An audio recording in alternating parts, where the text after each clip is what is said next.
E sejam muito bem-vindos a mais um episódio do MCP Podcast, um podcast onde nós convidamos médicos, gestores e empreendedores, pessoas que têm uma longa história ou em medicina ou em empreendedorismo, para ajudar você, médico especialista, que está começando esse caminho, para que você aprenda com os ensinamentos e os erros que nós cometemos, não cometa os mesmos e consiga ter sucesso no seu consultório particular.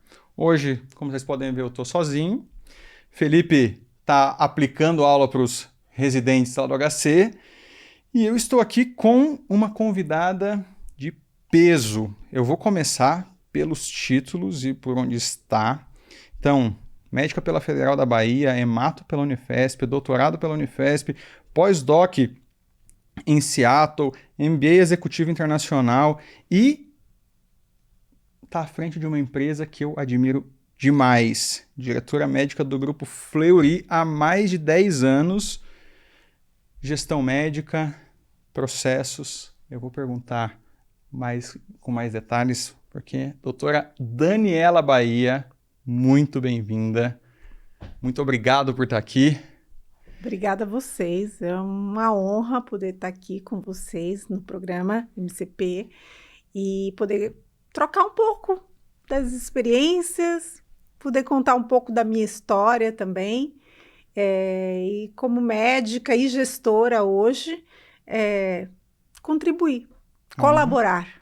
A honra é totalmente minha. Eu fiquei muito empolgado com esse episódio, agradecer muito ao Dr. Gustavo Meirelles que fez a ponte, porque fiquei muito feliz quando ele me contou a história dele no Fleury. Eu fiquei muito interessado porque o Fleury, ele é a síntese do que eu enxergo como a empresa que eu miro para ter no meu consultório.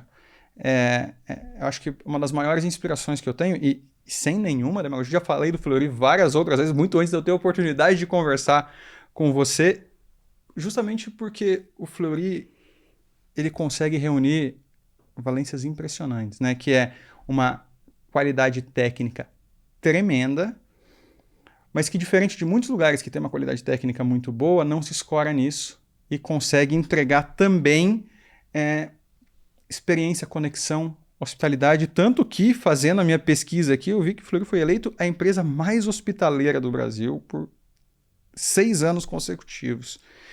Como é que você vê essa capacidade ou esse esforço do Fleury em não se escorar na qualidade técnica e ainda assim entregar toda esse acolhimento que o Fleury consegue entregar? Bom, realmente, como você falou, né, nós somos reconhecidos, né, pela excelência e o acolhimento que a gente oferece aos nossos pacientes. Mas a gente trabalhando no setor de saúde, né, Jonas, a gente sabe que segurança e qualidade são garantias inegociáveis. Fato. No seu consultório, prestadores de serviços no diagnóstico, seja nos hospitais, eles são a base para poder você conseguir fazer a medicina e cuidar das pessoas. Então, quando a gente fala assim, poxa, o Fleury, como é que a gente consegue? Porque, de fato, o nosso propósito está no cuidado.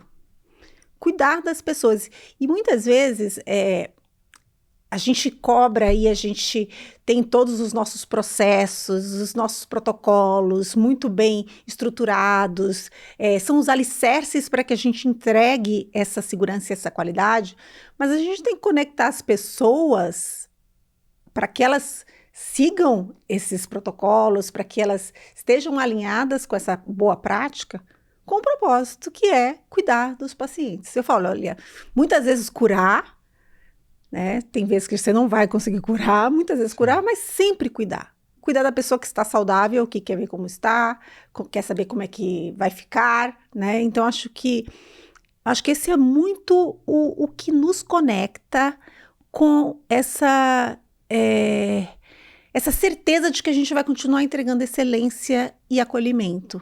Porque a gente gosta de pessoas, no setor de saúde, a gente quer cuidar das pessoas. E Só tentando traduzir um pouquinho para o pessoal não consiga entender, mas vamos falar de cuidado e acolhimento. Mas do que a gente está falando? Como que eu vou sentir esse cuidado, esse acolhimento quando eu for no Fleury? Você vai sentir de várias formas, tá? Seja no contato com a operadora de atendimento, seja no contato com o médico, seja a forma como você vai capturar seus resultados, né? Então, assim, isso acontece em vários pontos de contato. Eu vou dar um passo atrás. Vamos. E falar como médica, né? Eu acho que, assim, eu aprendi, e eu sou hematologista, então eu já cuidei de muito paciente. Minha área de especialização era em leucemia agudas, então eu cuidei de pacientes, tive que dar muita notícia triste, né? E saber lidar com esse contexto, esses momentos difíceis, é muito importante para um médico que está sozinho no seu consultório. Sim. Né? Porque dar notícia boa é muito fácil, né? Exatamente. Então, assim, como é que eu vejo o acolhimento dentro desse contexto? Seja nas nossas unidades, seja na vida dentro do consultório. E eu vou contar uma história rápida para vocês, uma história pessoal, tá? Você falou que eu fiz o meu pós-doutorado em Seattle. Meus filhos nasceram lá, né? Eu tive gemelar, um menino e uma menina, que foram prematuros de 34 semanas e tiveram que ficar um tempo hospitalizados, passaram pela UTI, depois ficaram numa enfermaria, né? E eu tinha que todo dia ir lá para vê-los, né? E um dia eu cheguei, ficavam os dois berços, um do lado do outro, e o berço da minha filha não estava lá. Eu tinha passado a noite em casa, tinha voltado para ficar, acompanhar eles, né? E o berço dela não estava lá. Meu Deus. Só de lembrar desse fato, o chão se abriu, só de né? ouvir. O chão, eu perdi, assim, completamente a noção. Aí eu fui até o posto de enfermagem e perguntei, né? Eu falei assim, o que está acontecendo? E eles falaram para mim, olha, você vai ter que ir na UTI, no NICU, né? E aí eu fui até subir igual uma louca, eu lembro que eram em andares diferentes. E quando eu cheguei lá em cima, a enfermeira estava vindo com minha filha nos braços. E ela tinha uma tiara de princesa na cabeça. Isso é acolhimento. Isso é acolhimento. Porque eu podia ter chegado lá, passado... Era um posto, tá? Eu ia pedir no posto, ou leito, onde ela tá. A pessoa que me atendeu lá embaixo ligou, falou para ela, falou do meu desespero, né? Ou não sei o que ela falou. Mas quando eu cheguei lá, a pessoa teve a proatividade de chegar e trazer ela, me acalmar. Mesmo você falar. Não precisou falar nada.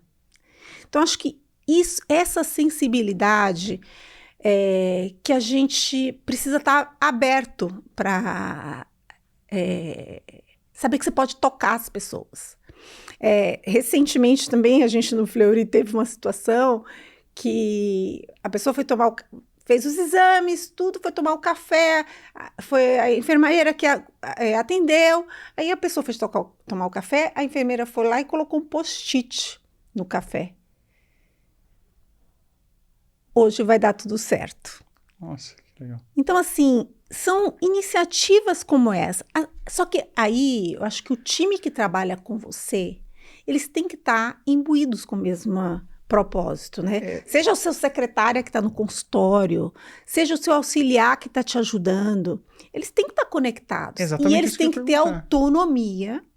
E olha, óbvio que a autonomia com responsabilidade, sim, né?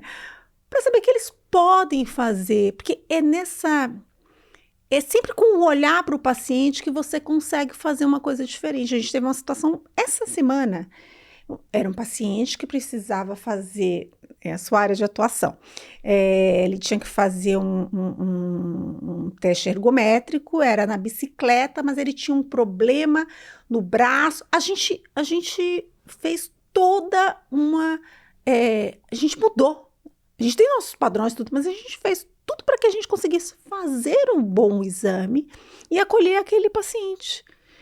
Assim, ele deixou um relato, ele falou assim, olha, eu nunca me senti tão acolhido, vocês são o exemplo claro de equidade, de inclusão, porque eu vivi isso aqui hoje.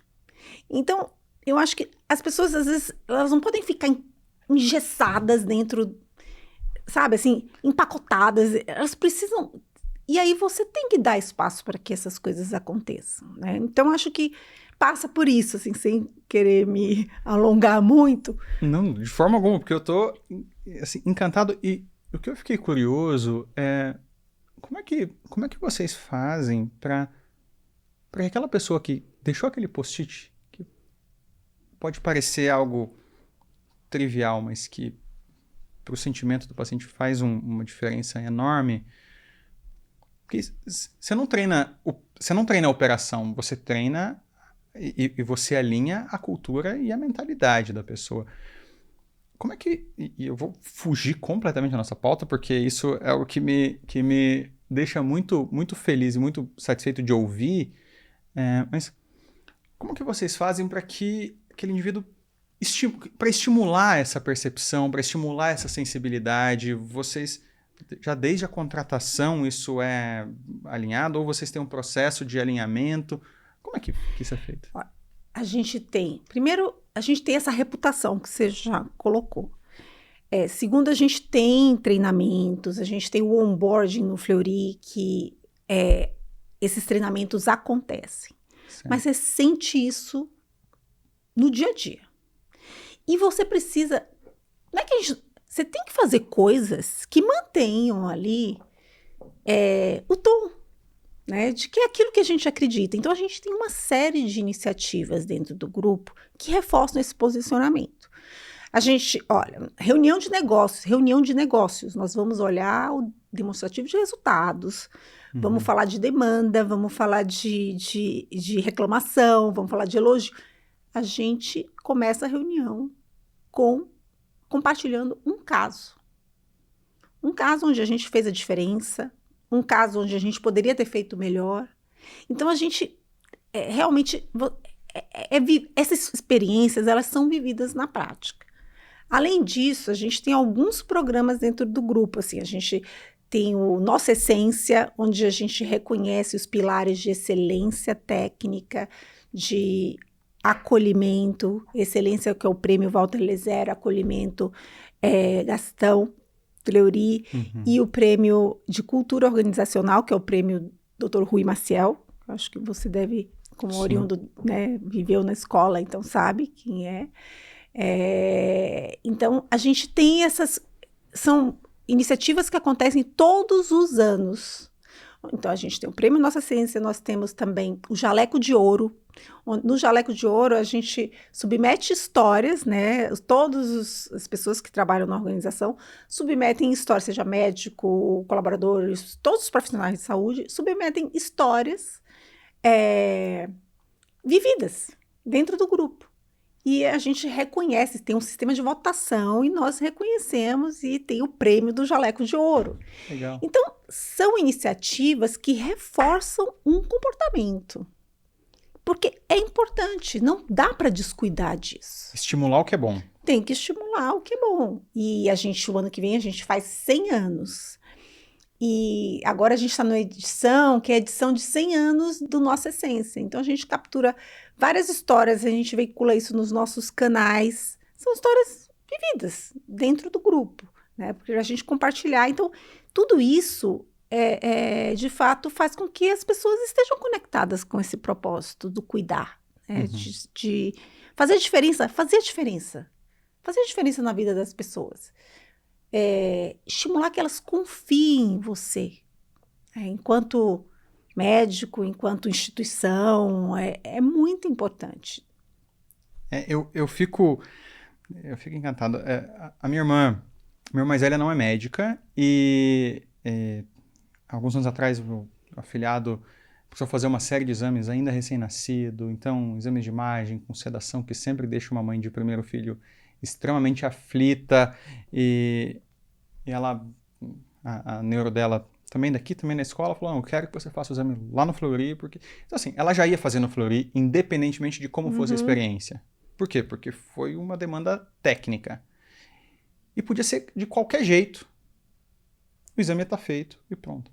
Ainda assim, ela saiu exatamente com esses relatos, né? E você conseguir passar tranquilidade para uma mãe com um filho de 6 meses, de 1 ano, que vai fazer um exame sob sedação, um exame de imagem, e alguém que não é da área, né? Porque pra gente que é da área, às vezes parece que é mais fácil, mas se eu pensar que alguém da engenharia, alguém do direito que fica ansioso só de entrar num serviço de saúde e às vezes a pessoa vai ter um contato único com o Fleury. Então, o que eu ainda, e que eu repito, porque eu não vou cansar de repetir, é justamente ela chega, já tem alguém para receber, já tem alguém para acalmar, para sentar, para acompanhar, e independentemente da qualidade. Mas agora eu queria voltar um pouquinho para a parte de qualidade disso, porque Fleury ainda é muito inovador, né? Os equipamentos são muito novos, é tudo muito moderno. Como é que fica o olhar de vocês para isso? De exames, o que vocês estão fazendo e olhando para essa parte de inovação? IA, que todo mundo fala em IA hoje em dia, ou até wearables, dispositivos para deixar mais fáceis, para a execução de exames ficar mais fácil. Como que é o olhar do Fleury para isso? A gente tem algumas iniciativas, né? Eu sou responsável por pesquisa e desenvolvimento, tem uma área de inovação dentro do grupo, a gente trabalha muito em conjunto, né? Quando a gente fala de tecnologia, a gente entende que ela é uma habilitadora para a gente entregar o melhor cuidado do paciente.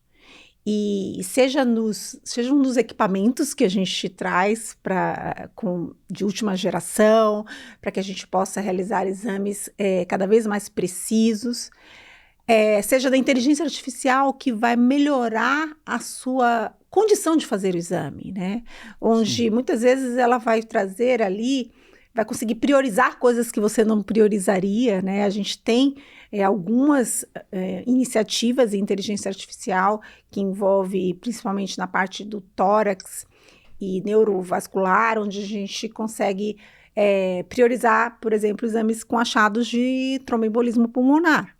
Hemorragias intracranianas e malformações também aneurismas. Então, assim, a gente tem embarcado a tecnologia muito no contexto de apoio ao médico, para que ele consiga fazer as suas atividades, priorizar aqueles que precisam ser priorizados, um suporte para a gente garantir a qualidade, né, do que a gente entrega, e também muito nos serviços de apoio ao médico, né? Onde você precisa definir qual é o protocolo mais adequado, a IA está lá para te ajudar, né?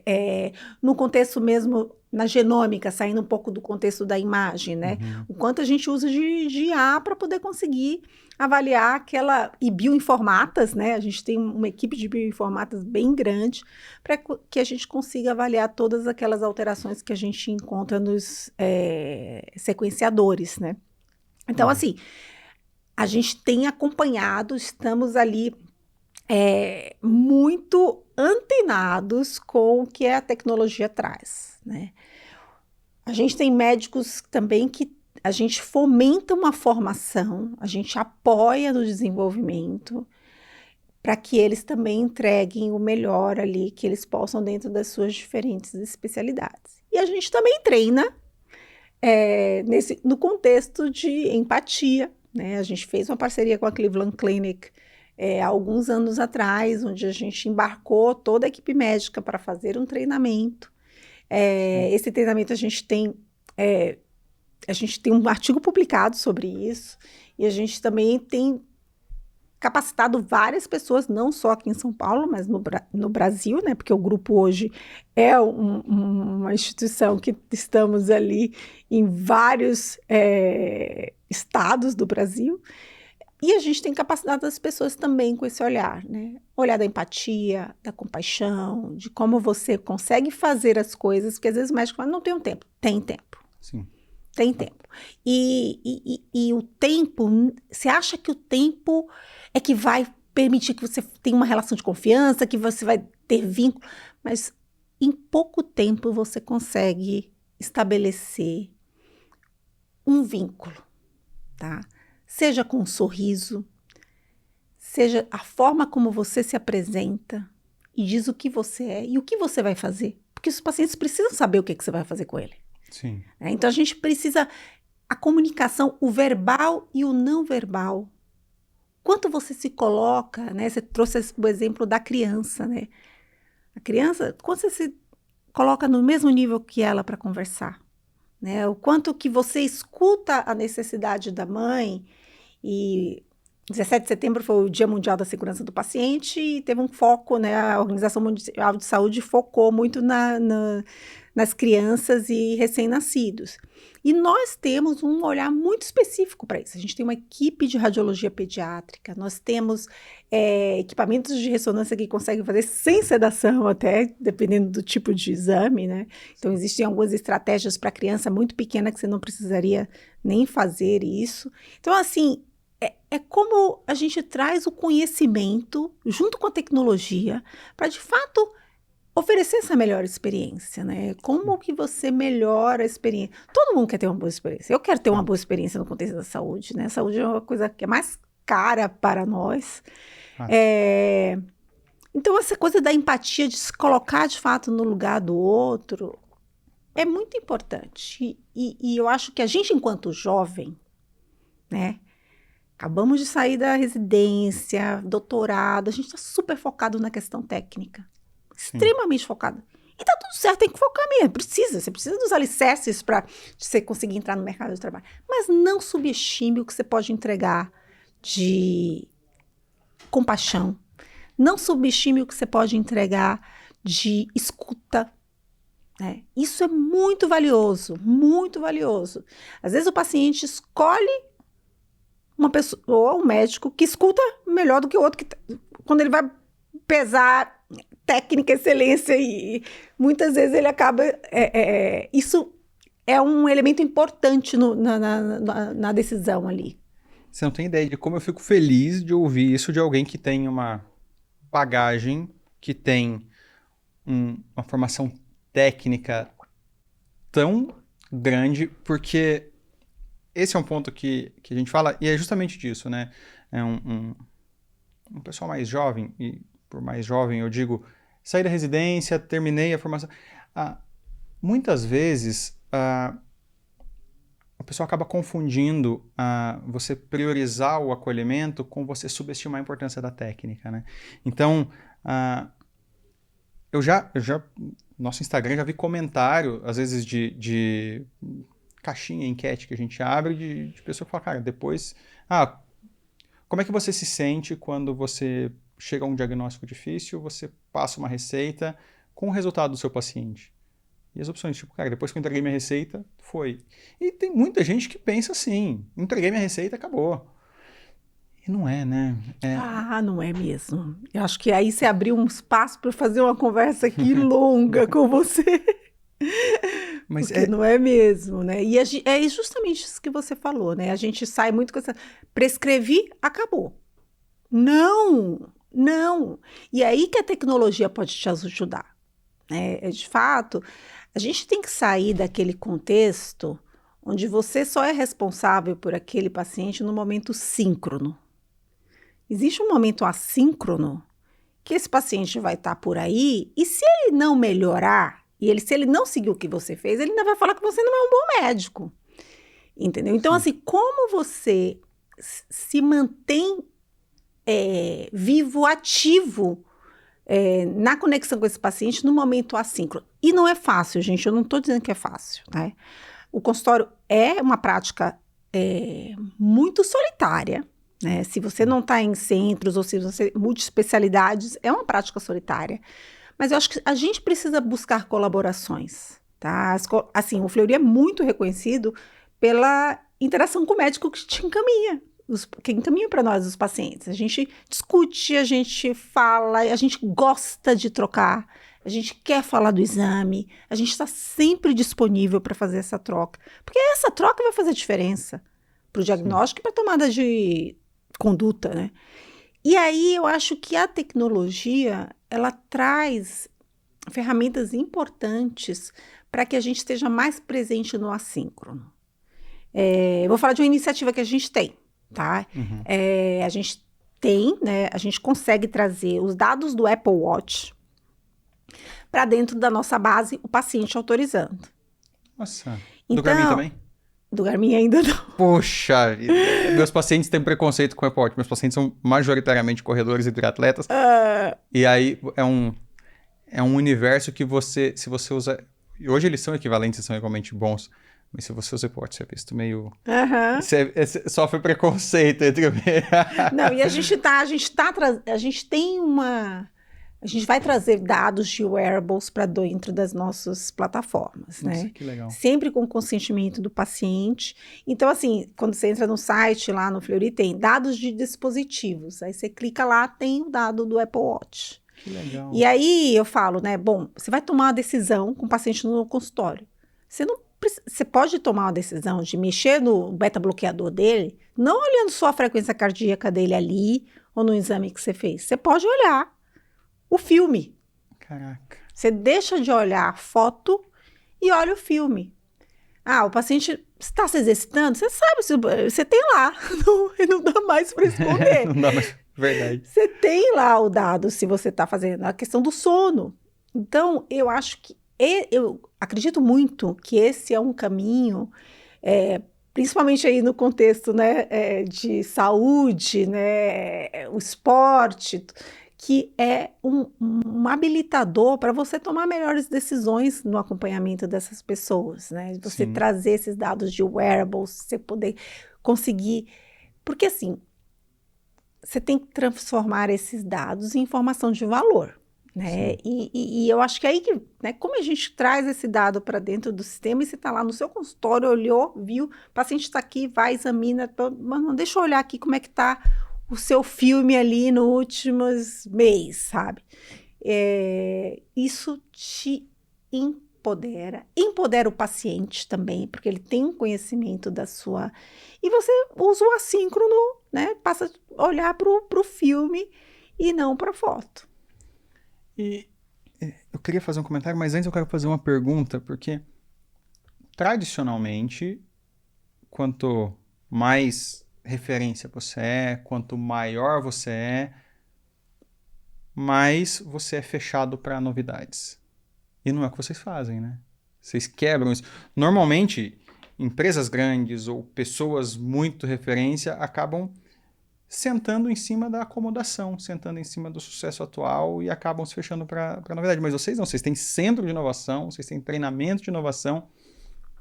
Como é que foi esse estímulo, essa decisão numa empresa que tem 100 anos? Né? Não é uma startup. Assim, isso faz parte do DNA do grupo. Tá? A gente sempre fez, seja com colaboração com universidades, a gente sempre buscou ali o pioneirismo, as colaborações em projetos de pesquisa. A gente foi crescendo. Tem as dores do crescimento, é muito isso do que você falou mesmo. Às vezes às vezes fica mais resistente, né? A gente passamos por esse momento também, onde a gente olhava para frente, para onde a gente vai. Mas eu acho que a gente tem um incômodo tão grande com aquilo que a gente não sabe, ou que a gente pode melhorar. Essa questão de, poxa, o que eu posso fazer melhor? É um incômodo isso dentro do grupo. É visível. O Gustavo usou exatamente essa frase no nosso episódio. Onde eu posso melhorar? O que eu posso fazer de melhor? Esse é um ponto... Essa é uma provocação muito grande. Porque, poxa, e acho que essa é a garantia de que a gente está vivo, né? Que a gente está acompanhando, estamos olhando para o tempo, olhando para o futuro, o legado que você deixa, mas o que você vai construir para frente? É essa paixão, assim, que é muito importante que você mantenha ativa. E isso... É óbvio que isso é mais fácil se você está muito alinhado com os valores, com o propósito de você estar ali, né? Então, acho que, voltando ali para o médico que está ali, né, no consultório, acho que essa reflexão as pessoas precisam passar, né? Sim. se conhecer melhor e falar assim, poxa, o que para mim faz diferença? E como eu traduzo isso para os serviços que eu posso oferecer, né? Sim, exato. Porque quando a gente escuta, não, mas para quem está ouvindo um pouco mais fechado, pode pensar, não, isso serve para empresa grande, isso serve porque Fleury é listado, é uma empresa bilionária, mas não, tudo dá para incorporar. Eu estou lendo tô terminando um livro chamado O Lado Difícil das Situações Difíceis, imagino que você conheça, mas tem uma passagem no livro que eles falam exatamente isso, que eles tinham uma reunião semanal chamada O que não estamos fazendo. Que é justo, o foco era o que falta. Interessante. O que a gente pode aplicar mais? Ou seja em inovação, seja em cuidado interno, seja em cuidado com a equipe, cuidado com os profissionais. E isso é algo que, assim, mexeu um pouco comigo, justamente porque eu não fazia, né? Então, me incomodou de um jeito positivo. Tipo, cara, eu preciso fazer isso.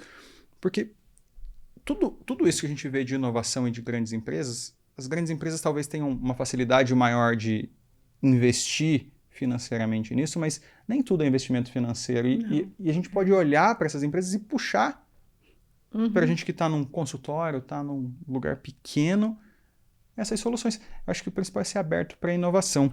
Eu queria fazer um adendo, que quando a gente falou de inovações, de IA, no meu consultório eu uso uma ferramenta para um assistente de consulta. Depois que eu comecei a usar, eu não consigo mais não usar. O iClinic tem, agora oferecendo. Sim. E não é uma plataforma, não é uma ferramenta perfeita ainda, ela não fica exato a anotação, tem algumas falhas, mas o fato de possibilitar que a minha consulta hoje seja igual à nossa conversa aqui, eu não preciso mais quebrar o contato para ficar olhando para o computador digitando, e depois eu tenho que consertar algumas coisas, é Sim. lógico, ela dá umas alucinadas, mas eu lembro de tudo que ela fez de errado e ajusto. Isso, eu sinto que a minha percepção e o contato que os pacientes têm depois de tanto de avaliação objetiva, é que o nosso NPS já era bem alto de consulta, mas elogios escritos e feedbacks de paciente de conexão e o paciente se sente mais cuidado e mais tratado. Claro. E é algo simples, né? É uma tecnologia, mas ela não está ali para me fazer uma melhor medicina exatamente. Pelo menos não diretamente, mas indiretamente engajando mais. Sim. Ela vai oferecer, você vai poder oferecer mais esse cuidado, né? Acho que é um exemplo perfeito que você trouxe, né? De como esse cuidado pode... E essa questão da experiência, né? A experiência, qual é a experiência que você quer oferecer? E a experiência não é só... Eu acho que sim, é a compaixão, é a empatia, mas é tudo. Como esse paciente tem acesso ao resultado, como ele interage com você ali. Então, são todos elementos que são super importantes para a experiência que você imprime ao seu momento de atendimento, a sua forma, a sua marca, né? E como é que... Porque quando a gente fala de tecnologia e de inovação, o pessoal é meio fechado, existe uma justificativa que é que a tecnologia está desumanizando, a tecnologia está afastando.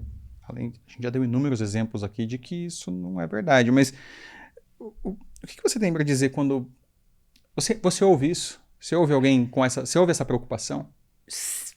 Com muita frequência. Talvez eu acho que nos últimos 2 anos menos, né? Mas se eu olhar 5 anos atrás, era sempre falando sobre isso. Não, a IA vai tirar nosso papel, né? Não vamos... coitado do médico, não vamos ter muito mais o que fazer. E não tem se provado verdade. Na verdade, a inteligência artificial pode potencializar o que você oferece como médico. Isso claramente a gente consegue ver hoje. Então, eu acho que esse discurso tem diminuído, tá? Ele tem diminuído. Agora, e assim, a gente tem que incorporar, a gente tem que trazer tecnologia. A tecnologia é muito importante para poder a gente conseguir atuar. Mas a gente precisa abraçar, né? Você não pode ficar, não quer, não. É aquela história da resistência, né? Não, vamos lá, vamos fazer, vamos experimentar. né? Você pilota, experimenta, sente como vai. Aquela história de que tudo assim, tá escrito na pedra. Gente, acabou. A gente vive num mundo muito mais fluido, onde a informação está aí acessível para todo mundo. Então, o paciente vai, consulta com você, consulta com o outro e tá tudo certo. Sim. Então, eu acho que passou mais. Agora, a gente vive... Qual experiência você vai oferecer para essa pessoa que te procura? Né? Que vai além da questão técnica. Porque a questão técnica, ele entende que todo mundo tem obrigação de saber. Sim. Mas como que você traduz isso nessa interação? Como é que você se conecta com essa pessoa? É muito importante. Hoje eu acho que se eu pegar de todos os meus pacientes, eu ia falar de usar um breve de idade, mas não tem. Eu acho que mais de 90% dos pacientes, quando sentam na minha frente no consultório, já pesquisaram seus sintomas no ChatGPT. Uhum. Fato. Inclusive, é uma prática que eu tenho hoje, que é: o que você encontrou no ChatGPT quando você pesquisou pelos seus sintomas? E o paciente traz, e muitas vezes acertou o diagnóstico. Sim. E está tudo bem. O paciente quer além disso, não quer só o paciente que só queria uma escrita de diagnóstico, e o médico que se atém só a entregar um diagnóstico, esse talvez tenha que se preocupar um pouco. Exato. Exatamente. Acho que esse daí tem que se preocupar mesmo. E tem um outro ponto que é: a tecnologia substitui algumas funções. E ainda bem. Que bom. Né? Porque te libera para fazer outras funções coisas ainda melhores. Né? O que eu vejo é a função de anotar a consulta, ainda bem que substituiu. Eu fico feliz e eu aguardo ansiosamente quando isso vai ficar bom o suficiente para não precisar mais nem revisar e só colocar detalhe ali, porque 6 meses atrás, quando começaram essas tecnologias, elas alucinavam demais, a gente tinha que reescrever. Agora elas já estão muito boas, eu só ajusto detalhes e eu sei que... E nem terminou o ano ainda. Né? Então, avança muito, muito rápido. Mas eu queria puxar um outro tema, porque a gente só está falando de flores, né? A gente só fala de coisa boa, o que vem... Mas e as dificuldades, assim, onde que... Pensando em acolhimento, tecnologia com acolhimento, em a equipe aceitar novidades, onde que vocês mais têm dificuldade de implantar, sejam as questões de acolhimento e de humanização, ou sejam nas questões de novas tecnologias?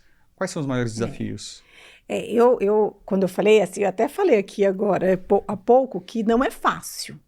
Não é fácil. Por isso, o médico que está no consultório também não é fácil, né? Tem uma questão solitária. Mas o que a gente... Para mim, tem coisas que a gente tem feito com bastante sucesso, é que a gente envolve as pessoas desde o início. Né? Então, assim, aplicações novas, a gente traz um time médico para testar, a gente captura os feedbacks, eles fazem parte das soluções. Então, isso engaja muitas pessoas. O grau de resistência para adoção diminui bastante. E eu acho que isso vem muito da questão da liderança, né? Acho que hoje, pela manhã, a gente tem um programa de desenvolvimento de lideranças médicas dentro do grupo, né? Hoje a gente estava com uma conversa sobre inovação também, e um dos pontos que ele trouxe, né, o professor trouxe, é que o ego pode ser o inimigo, ou o ego pode ser um grande obstáculo para você liderar. Né? Nossa, muito bom. E aí, se a gente pensa em nós, né, do jeito que a gente é formado nas faculdades, né, e como a gente é formado mesmo para ser um profissional autônomo, esse exercício do ego precisa estar ali sempre pondo em xeque. Porque senão você também não consegue colaborar. Sim. Né? E hoje, a gente só inova colaborando. Você não vai inovar. Assim, é muito difícil uma inovação solitária, entendeu? Você só vai inovar colaborando. Então, como que você modula, né? Todos nós temos ego, mas como que você modula isso para que você realmente esteja aberto para colaborações? aberto para testar coisas. E isso no consultório é muito importante. Você vai ter uma liderança ali com o seu time. Como é que você faz para que todos trabalhem com o mesmo objetivo, né? Esse é um desafio, né? Como que eu vou ser um líder? Como que eu vou ser querido o suficiente para que a pessoa se sinta confortável, mas sem... Porque no início, né, quando você só lê isso e quer aplicar, às vezes uma falha é você acabar passando uma impressão de que é uma bagunça, né? Quando você quer ser muito próximo, às vezes o pessoal... E como que eu consigo ser um líder sendo acessível, ao mesmo tempo estimulando a equipe? Eu tenho ótimos exemplos. Aqui dentro da AFIA, acho que foi um dos lugares que eu mais aprendi sobre isso, porque médico não está acostumado a viver meio corporativo, né? Então, quando eu entrei nesse universo, que eu comecei a encontrar líderes, eu falei, cara, é isso. É uma pessoa que sabe puxar a orelha de uma forma positiva, que sabe cobrar com seriedade, motivar. E eu lembro, voltando agora para o episódio do Gustavo Meirelles de novo, porque eu lembro que foi a primeira pessoa de alto escalão dentro da empresa que a gente conversou, né? Então, a gente vai conversar com o VP médico. Então, todo mundo fica meio um pouquinho tenso, um pouquinho nervoso. Caraca, ninguém conhece. E, uma pessoa impressionantemente acessível e que te deixa confortável no oi, no aperto de mão, no olhar, no sorriso. Você já se solta um pouco, você já fica um pouquinho mais... Será que isso é do Fleury? Porque eu na nossa conversa, eu noto em você também a mesma. A gente trabalhou muito próximo, né? Eu e o Gustavo somos ali de uma parceria muito próxima mesmo. Mas eu acho que isso passa por relação de confiança. Você tem que ter pessoas que você confie. E nesse contexto da liderança, confiar é muito importante. Então, como que você constrói essa relação, né? Acho que você tem que ter espaço para conhecer um pouco as pessoas.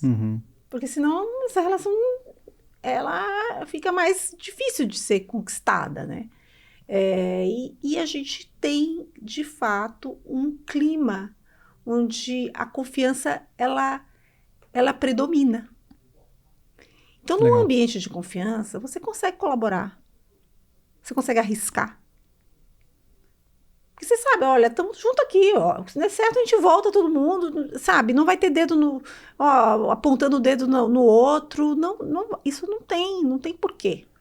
Só que para médicos tem que ser um aprendizado. Porque se tem um lugar onde a gente aprende do jeito errado a liderar, é na residência. Temos que fazer aqui um meia-culpa que residência médica tradicionalmente é um meio de... é aquela coisa, que né? habitualmente tem lideranças ruins.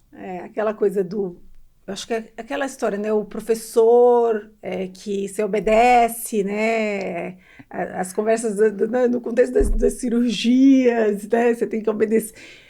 Eu acho que tem muito, né? A gente passa por isso, mas eu gostaria de acreditar que isso está mudando. Não, está mudando.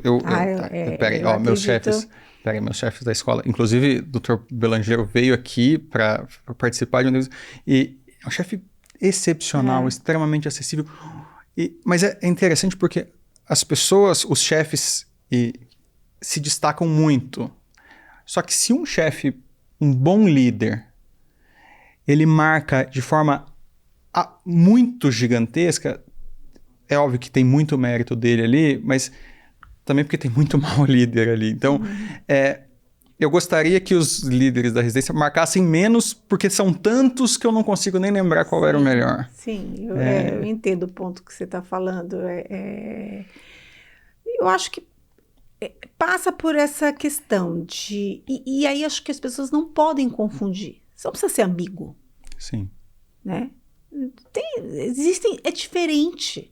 Então, as pessoas precisam entender isso, sabe? Eu acho que a gente aqui somos latinos, né? Temos uma questão cultural aqui de mais abertura, eu acho que você pode ter uma relação de confiança, mas não necessariamente Eu acho que existem limites, sabe? Não, e tem perfil. Tem que ser genuíno. Essa relação, ela tem que ser genuína. Vai ter a pessoa mais fechada, que você vai confiar, e tem a pessoa mais aberta, que você também vai confiar. É o perfil da pessoa. Mas é como que você constrói. E eu acho que passa por viver, experimentar as coisas. E você vai ver como cada um funciona. E manter essa mente aberta, né? Para que a gente consiga sair muito do papel do julgador. Sim. Né? Que eu acho que isso atrapalha. O que eu vejo, no meu caso, num cenário muito menor, é que algumas técnicas me ajudaram demais. E você começa com ela implantada de uma forma um pouco mais engessada e depois ela vai trazendo naturalidade, né? 2 coisas que eu fiz no meu consultório que eu vejo... Hoje eu tenho uma equipe muito coesa. Assim, minha equipe, a gente acaba virando tem uma relação que... Poxa, às vezes a minha secretária chega de manhã num dia mais estressado, ela entra na minha sala antes de começar o atendimento e senta e desabafa. Hoje eu tô estressada por isso. Beleza, Faz desabafa, parte. a gente conversa, bate um papo, beleza, acabou, encerrou, trabalho. E aí, tá estressado, mas o paciente que tá chegando não tem nada a ver com isso, então... mas 2 estratégias que eu adoto, e eu quero deixar aqui uma dica, você que tá assistindo ou ouvindo, poxa, mas eu não sei se eu sou um líder, porque minha única experiência com liderança foi de residência, a gente não foi estimulado para isso, agora eu vou abrir meu consultório, o hospital também nem sempre é um meio onde liderança é algo que a gente aprende. 2 técnicas. A primeira delas, one-on-one semanal com a equipe. Hoje a gente faz quinzenal, mas a gente fazia semanal no começo. E funciona demais. Nem que seja só para entender a visão da pessoa. E outra a gente buscava ter um evento mensal da equipe, qualquer coisa. E eu sempre faço questão de eu ser quem serve a equipe. Então, sempre faz uma janta, alguma coisa, e eu sirvo, eu que asso a carne, eu que... Eu sou de Curitiba, então do sul, churrasco acaba sendo muito mais forte. E eu vejo que isso traz uma coesão Certamente. E a equipe se abraça. A gente passou por uma dificuldade um tempo atrás que um dos profissionais da nossa equipe acabou sendo... E a gente passou por outra recentemente. Agora, nosso chefe da coordenador administrativo da Físio está indo para a Europa passar por uma experiência de um futebol profissional, é algo que ele queria muito, e ele veio me comunicar com dor no coração, que, putz, eu tô indo, mas eu não queria deixar ninguém na mão, como é que a gente vai fazer? E o resto da equipe falava, cara, uma outra Físio minha falou, não, fica tranquilo, eu seguro as pontas aqui até você achar alguém, você se vira para achar alguém, eu me viro aqui, e todo mundo corre junto, né? Todo mundo se abraça, ao invés de cada um, não, eu faço o meu, todo mundo se abraça, né? Não, acho que eu uso das 2 técnicas que você falou, né? One for one, sempre, assim, com as equipes, tem que ter. Acho que você ter marcado e não... Às vezes você até nem faz no dia, até você não faz, mas a pessoa saber que ela tem um espaço na sua agenda. Sim. Isso é respeito, sabe? Consideração. Eu acho que são coisas muito importantes, né? Na hora que você assume esse papel de liderança. E esses momentos de maior descontração, acho que também precisam acontecer, né? É ali que também as histórias são contadas, né? As conexões acontecem, e eu também gosto bastante.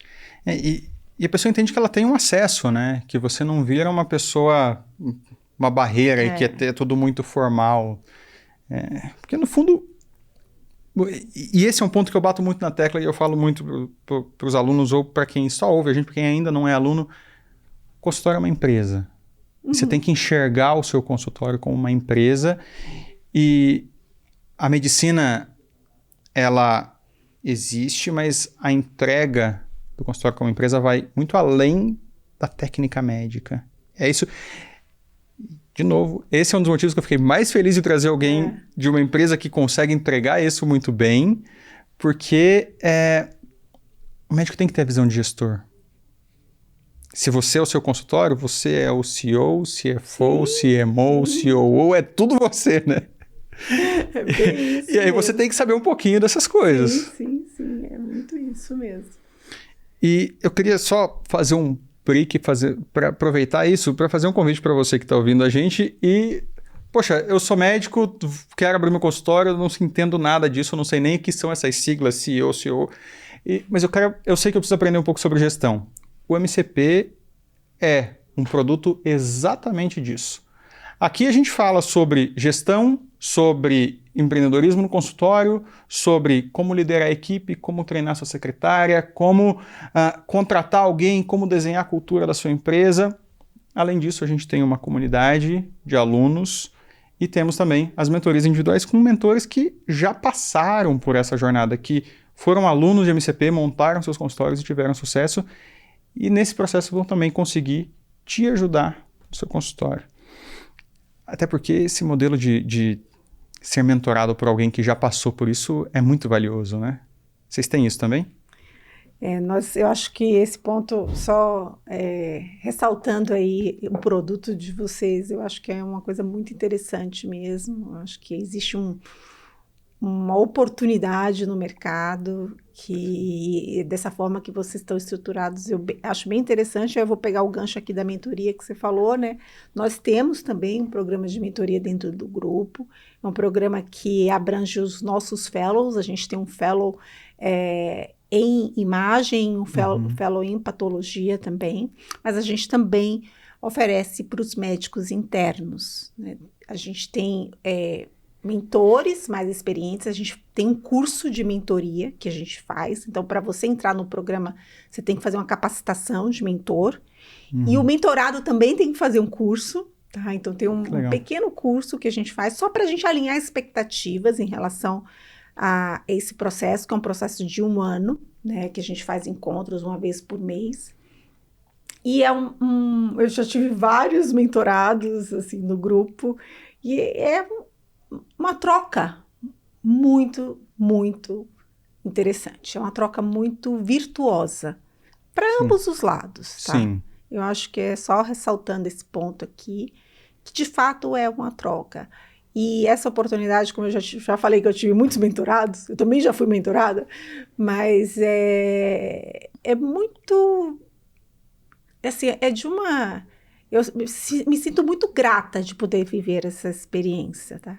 Porque envolve generosidade de dar seu tempo, é algo que faz muita conexão com aquilo que eu acredito, né? Enquanto que eu quero deixar de legado, né? Quantas pessoas você vai impactar, quantas pessoas você tem impactado na sociedade. E você trouxe a questão do consultório, seu consultório, sua empresa.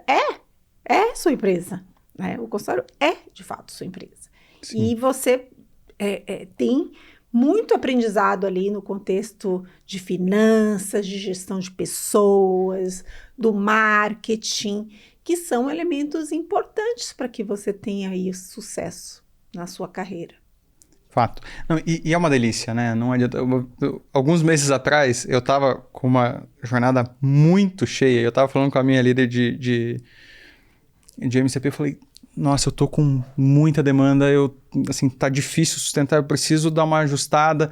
Ela falou, diminui as mentorias. Eu falei, não, é a parte que eu mais gosto de fazer, você não vai tirar bem o que eu mais gosto, vamos tirar o que eu gosto menos aqui. Vamos tirar uma parte de back-office, uma parte administrativa, me deixa com as mentorias, não mexe com elas, porque é isso, assim, é uma troca, eu adoro fazer as mentorias, eu adoro, assim, eu aprendo a cada mentoria, é uma troca muito legal. E você depois receber a resposta daquele aluno que, poxa, apliquei isso. Essa semana eu ouvi uma clássica de uma aluna uma obstetra que está montando o consultório, a gente estava fazendo o plano de negócios dela. Ela falou, você alugou um triplex na minha cabeça, que eu ia fazer um negócio totalmente diferente. E é legal isso, você fala, cara, eu já errei aí. Sim, cuidado com essa pedrinha aí que... Exatamente. E aí, como você falou, né? Deixar as coisas que a gente não gosta tanto para a inteligência artificial e a tecnologia. Exato. Daniela, a gente está estourando no tempo. Eu sei que você tem um compromisso já, então com dor no coração, eu vou chegando à reta final do nosso episódio e eu queria pedir para você deixar um recado para aquele profissional que talvez depois disso com certeza já mudou, mas que ainda pensava em que boa medicina se resume a boa técnica, ou que ainda acha que acolhimento é só o sorriso e só a gentileza, que também faz parte, que recado que você daria para que essa pessoa consiga talvez abrir mais a mente, algum conselho, alguma dica, algum livro, o que você quiser deixar de recado? Olha, acho que o que eu vou falar reforça muito tudo que a gente discutiu, conversou aqui. Eu também, se eu tivesse mais tempo, ficaria aqui a tarde inteira conversando. Mas eu acho que algumas coisas precisam ficar assim mais um nível de consciência mais superficial. Exercite a escuta. Não só com o seu paciente, mas com as pessoas que você também trabalha, né? Seja as pessoas que estão trabalhando seus times, eu acho que é muito importante esse exercício da escuta. A gente fala bastante, mas muitas vezes a gente não para escutar. Então, acho que esse é um ponto importante. Se ligue que aquilo que você prescrever não vai acontecer se você não pensar que aquela conexão vai do síncrono ao assíncrono. Busque iniciativas para você estar presente na vida dessa pessoa, na vida desse paciente, para que ele, de fato, consiga atingir os desfechos que você planejou, né? Quando você entra numa terapêutica, você espera que ele melhore. Então, como é que eu faço para estar presente na vida? Seja essa conexão dos wearables, seja construir parcerias, né? Você não vai fazer tudo sozinho. Então, esteja aberto para a construção das parcerias. Ah, não, isso é meu, isso só eu sei, isso só eu faço. Gente, acabou isso. Você quer inovar, quer ser relevante, você tem que compartilhar, você tem que fazer boas parcerias, você tem que buscar, e isso passa pela questão da confiança que a gente falou aqui por último, né? Então, acho que esses são elementos que eu entendo que são fundamentais para que o colega que está no consultório e tem os hard skills. É importante saber, né? Um pouco de finanças, um pouco de mar. É importante você trazer os hard skills também para que você consiga atingir seus objetivos ali. Senão vira só palavras ao vento, só um coaching, né? Exatamente. E a tecnologia está aí para você se humanizar cada vez mais. Perfeito. Eu acho que a humanização é isso. É você escutar, é você tocar. O human touch. Né? A música do Bruce Springsteen. Mas você falou, eu deixaria aí uma música e um livro. Tem um livro. Tem TED Talks. Vou já pegar para anotar. Abraham Verghese. Abraham Verghese é um médico infectologista de Stanford. Eu tive o privilégio de fazer um curso com ele.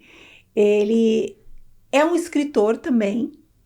Sim. E, assim, os TED Talks dele são sensacionais. Muito bom. Já está anotado, inclusive. Abraham Verghese. E o último livro dele, chama O Pacto da Água. É uma história, ele é de origem indiana e ele conta, é uma história de uma família e toda a história das castas, e ao longo do livro ele se depara com situações médicas. Então ele, como background médico, ele é um excelente escritor, maravilhoso, best-seller, tem alguns best-sellers, mas ele traz esse contexto da medicina para dentro do livro. E tem passagens muito interessantes. Então, vale a pena. Os TED Talks são mais curtos, os livros deles são bem grandes. Terminando o lado difícil das situações difíceis, eu vou para esse, já vai ficar top 1 na minha lista. Cara, inclusive, agora é minha vez de falar, alugamos um triplex na minha cabeça aqui. Eu vou já voltar e revisar alguns dos processos que eu tenho, ver onde que eu posso melhorar nessa parte com a equipe. Eu gosto de aplicar, mas eu acho que o grande erro é se a gente se acomoda e acha que já está fazendo tudo. Né?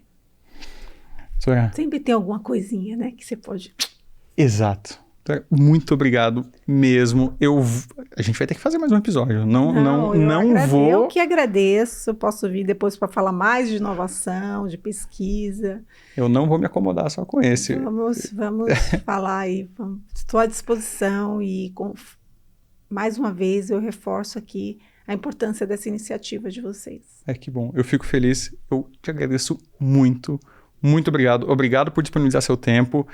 E, bom, o tchau é nessa câmera aqui do meio. Pessoal, valeu, um abraço. Tchau. E tchau, tchau.